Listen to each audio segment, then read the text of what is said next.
that Pakistan is a victim of terrorism. This is the country which is an arsonist disguising itself as a firefighter. Pakistan nurtures terrorists in their backyard in the hope that they will only harm their neighbors. My delegation is exercising its right of reply in response to the statement made by the Indian representative. Jammu and Kashmir neither is a so-called integral part of India, nor is it India's internal matter. India remains in occupation of an internationally recognized disputed territory whose final disposition needs to be decided in accordance with the democratic principle of a free and impartial plebiscite under the United Nations auspices as provided for under numerous resolutions of the Security Council. In order to divert attention from ever-increasing international condemnation of India's widespread and escalating human rights abuses in Indian illegally occupied Jammu and Kashmir, India continues to level baseless allegations and rely on outright lie and obfuscation. India's compulsive obsession with Pakistan is neither new nor surprising. It has permeated its ruling elite and governance structures.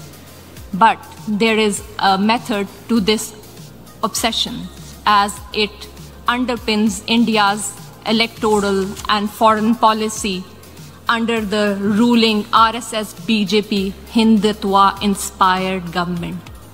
The EU Disinfo Lab has graphically revealed how India has deployed such tools of deflection, deception, and disinformation against my country, including at the United Nations.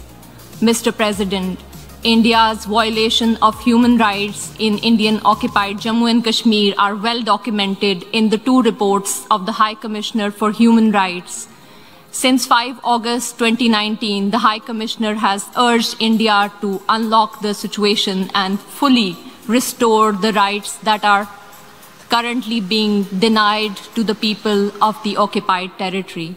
Several special rapporteurs and mandate holders have also termed the human rights situation in Indian illegally occupied Jammu and Kashmir in a, quote, free fall, unquote. Major human rights organizations, including Human Rights Watch and Amnesty International, have expressed similar serious concerns about India's human rights violation, including in the occupied territory. Not surprisingly, Indian authorities have failed to respond to any of these communications.